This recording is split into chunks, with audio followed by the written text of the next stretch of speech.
Oh. All right, now let's get rational. Now, we are in the first episode of Shop Rational. I'm your host, Coach Swain, and let's get right into it, yo. Now, it's been a bad start to the week. And if you've been following me on Facebook at Swain Hover, then you know where I'm going with this. The Chicago Bears again lose to the Minnesota Vikings, adding on to their current losing streak. The Bears just sliding in a horrible way. The last two games don't even seem like they just want to win, or you're not even seeing a team fight. You're seeing a team with poor execution, poor energy, poor posture, poor leadership, poor all across the board, man. I tell you what, they did a good job of selling us on this season and making us go buy tickets and shit. Making us go buy jerseys. The Bears do it to us every year, and they're going to get me again next season. That's just the type of fan that I am. But man, this is getting bad to watch yearly, bro. We got to care about winning sometimes, man. Now, in this game, I really don't have too much to say about this. I just want the Bears to keep progressing. I want Caleb to get more comfortable within his offense and honestly develop better relationships with his receiving corps. What we seen from everybody in this offense outside of Swift, OC, bro. These niggas do not work together at all. They don't like each other. And until Ryan Poles in that front office figure that out, it's going to be turmoil in that locker room. We got to get a leader in that locker room from a coaching point of view and the players. You can see the effects of that. This is a shit show, man. The Bears wasted a whole season when, honestly, the NFL set the Bears up nicely. The Bears put together a team that could have went far in the playoffs. I'm just saying my predictions went off. The NFL gave them a walk into the playoffs. Y'all had the money. You went after the guys. Man, yes, we dropped the ball this season. I know some of us going to say this wasn't the year. Nah, Ryan Poles was banking on this one. He was pissed in that press conference and having to let Matt Eberflus go. He banked on Matt, and Matt made him look like a damn fool, and now the Bears is just everywhere. Everybody got to save face. Even Kevin Warren. He know damn well Ryan Poles on that hot seat. Ryan Poles has done a lot of good, but we seen a lot of duds as well, and it's reflected on the field, man. And as a fan, I'm just tired of seeing it. Now, y'all gonna say we don't understand it because we on the outside looking in. Nah, y'all ain't getting away with this. This horrendous, man. Quarterback after quarterback got to have a bad offensive line. Caleb Williams ain't got a chance, bro. I don't care how talented he is, generational, whatever you may call it. He been sacked 60 times. Tough kid. But no quarterback is surviving at that rate. Now, I know Ryan Poles did not expect his offensive line to be this way. He really banked on these guys. And that's where he fucked up at. Because none of these guys outside of Daniel Wright should be starting anywhere in the league right now. And I'm just being honest, bro. Them guys got a lot of shit to figure out on that O-line. Man, defense. We have a good group of guys we just injured. Matt Eberflus is a great coach on that side of the ball.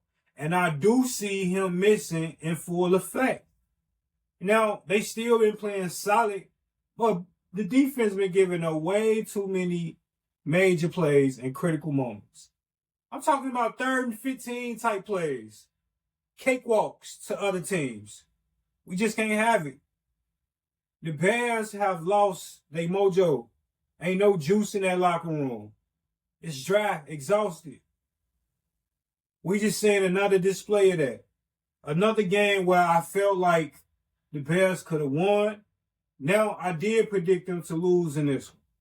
Minnesota just like that, and the Bears are in a bad spot.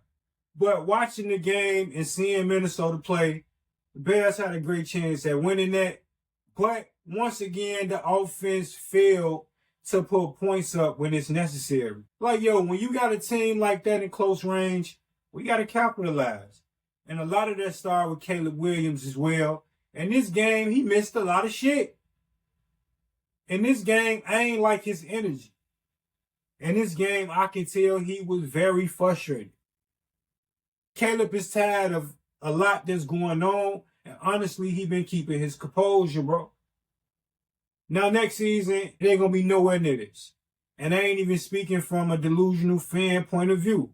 The Bears have the right GM. You have the money in the offseason. You're going to have another high-level pick and an opportunity to get more. And honestly, the Chicago Bears are a target team to land one of impact players. Maybe Micah Parsons, bro.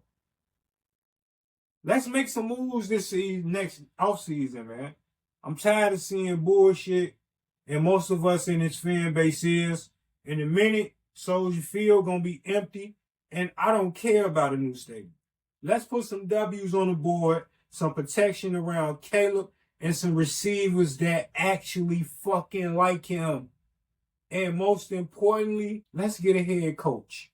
If we gonna stick with Thomas Brown, let's surround him with a coaching staff that can help him succeed and not make him look like a dickhead. Don't let Matt Eberflus go along his own way, hire a coaching staff he know nothing about, nor know what he doing in this situation. Don't let that happen again if you planning on using Thomas Brown, man. Or let's finally get a head coach that makes sense for our team in the direction of football. Open that checkbook up, buddy. Crack the fucking bank on this one. It's a few coaches that we can grab and change this whole thing around. And no, once again, I do not want to trade draft picks for Kyle Shanahan or Sean McVay. Get that out your fucking head. Let it go. I want a great coach, but not at that expense.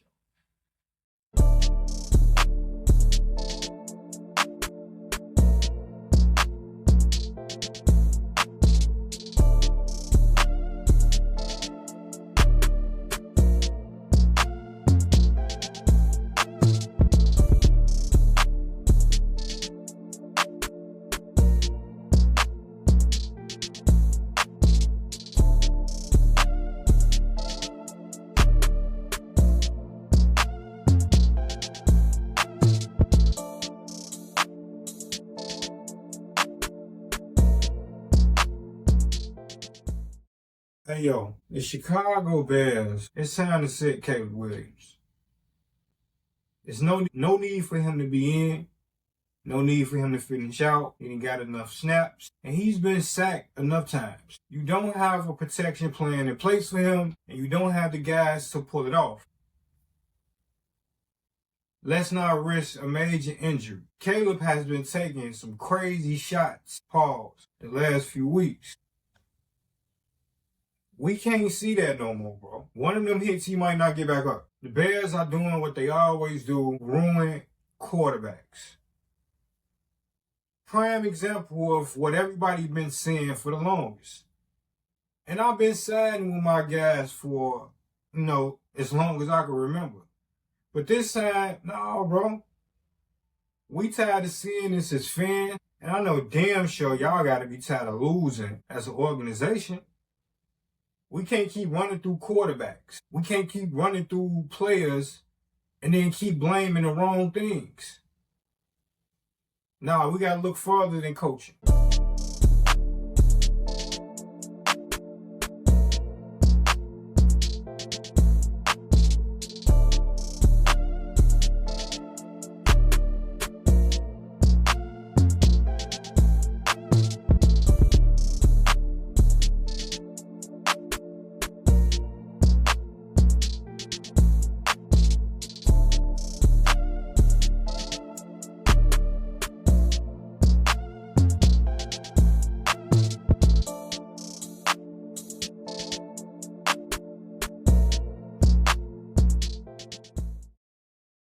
Hey, what we got next on the board? Travis Hunter. Travis Hunter been going through a lot, like, and not on the sour note or no shit like that. I think, what we've been seeing lately, we don't need to see. He accomplished so much, and somehow his girlfriend is the topic of conversation. Now, we've been watching multiple videos of his girlfriend bugging up in public events, and the camera is catching them, at times where bro seemed to be in a good mood, good spirit, celebrating. And here she come, irritated, with a fucking attitude. She looking wicked. Man, the one that stood out to me the most was her not even standing up for Travis Hunter when he won the Heisman. What the fuck is that? It's not rocket science. Get your ass up. The whole family is standing. She's sitting down. Come on, man. Nobody should have to tell you that. Come on, you know that much. And it's making you look like you don't care about Travis for real. Cause somebody that do, nah, you applaud that proudly and loudly. This one you locking in with supposedly, bro. He bringing you on this journey. This is how you show your support. Yeah, you gonna get these conversations about you being only in it for money. You gonna have the OGs telling Travis, hey, them red flags, bro. Yo, I don't know this young lady to be saying that she ain't good for him. I'm just saying what's going on in public gotta be addressed. He's leading a life where y'all gonna be on camera. And I don't even think they understand that yet. I don't think they grasp that yet. People watching. And now that they know she on this, gotta be careful what you say and what you do if y'all planning on being together. Now Travis and her responded. All I can say is they got a right to. Just like people got a right to state their opinion. And the advice I say listen to. Y'all both young. We all growing up in a time where you on camera. So of course you gotta watch what you do. They gonna make mistakes. I don't think the world should be so critical of her or them in this moment. It ain't even necessary. Like, come on, relax. It's a relationship. We all go through the same shit. Just be cool, man. But listen to that game, Travis. Like, niggas done been through this. Niggas done been hurt in situations like this. So they can see red flags or what appears to be. And I can also say, yo, we don't know her. I don't know her outside of these clips. I don't know what type of person she is. I don't know what type of girlfriend she is. Maybe this nigga need her. That's his shorty. That's all we know. And I ain't gonna say, hey, Travis, you need to cut her off. I don't know her. Now, if things escalate and we start seeing things that's detrimental to his career, then let's have that conversation. But honestly, man, these just two kids going at it in the public court. Bottom line, this ain't her first time doing that. We gotta relax, y'all.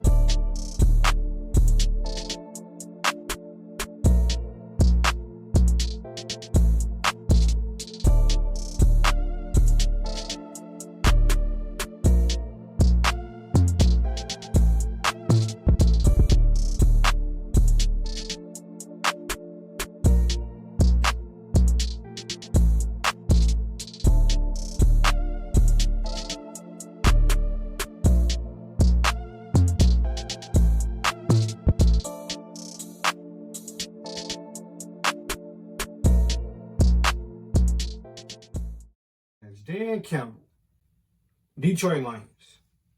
Dan Campbell pissing me off, bro. I'm not gonna lie. The Detroit Lions, best team in football, looking like the Super Bowl champion. If Dan Campbell plays his cards right.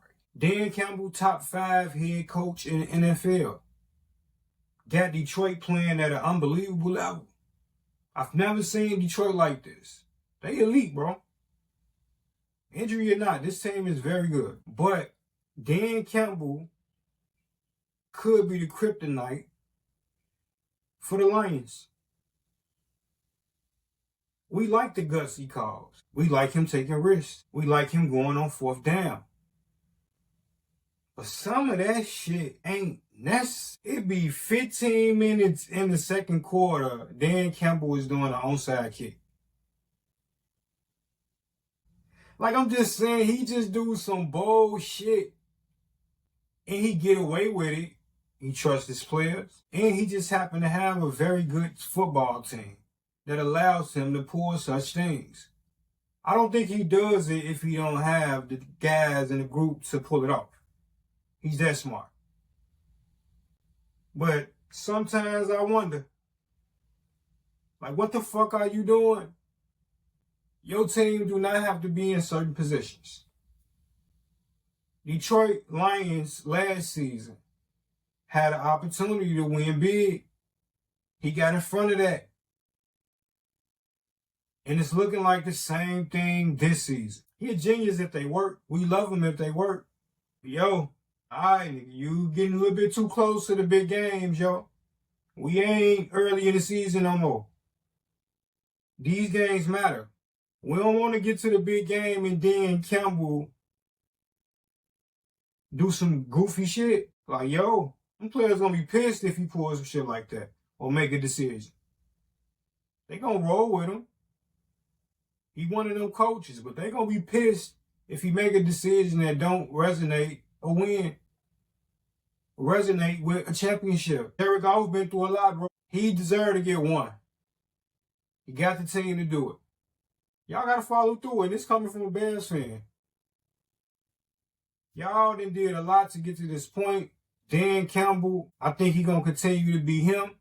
Let's just hope the Detroit Lions are not in a position where one of them calls gotta be made.